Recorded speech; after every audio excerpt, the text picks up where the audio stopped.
আমাদের যেহেতু দেউলিয়া আইনটি নাই, সেক্ষেত্রে ব্যাংকের হাতে তো কোনো অস্ত্র নাই। এখানে রিশিডিউলিং এর আইন বলে সেটা হচ্ছে 15% ডাউন পেমেন্ট দিতে হবে, আর ওইটা বলে 2% ডাউন পেমেন্ট দিয়ে বড় লোনগুলা, এগুলা তো তাদেরকে লিওয়ে দেওয়া।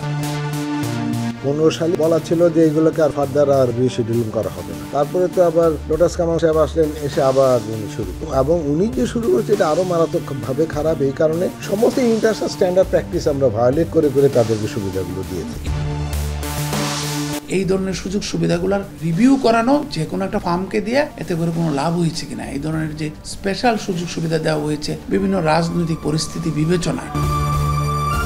আপনি শুধুমাত্র ক্লাসিফাইড লোন কতটুকু অতটুকু দেখলে তো হবে না। আপনি রিশিডিউলিং করতেছেন, আপনি রাইট অফ করতেছেন, এইগুলো, এবং যেগুলো আবার নিয়মের বাইরে, আমরা যদি নিয়ম ধরি তাহলে তো আরো খারাপ অবস্থা হবে। অফসাইট সুপারভিশন ডিপার্টমেন্টকে নিয়ে ব্যাংকগুলোকে বলা উচিত নির্দিষ্ট ব্যাংকগুলোকে অবিলম্বে অর্থঋণ আদালতে কেস করার জন্য। দ্বিতীয় হচ্ছে, অর্থঋণ আদালত কেস করলে লাভ হবে না, সাথে সাথে ওই সমস্ত দুষ্ট ঋণ গ্রহীতারা, খেলাপি ঋণ গ্রহীতারা, তারা হাইকোর্টে চলে যাবে।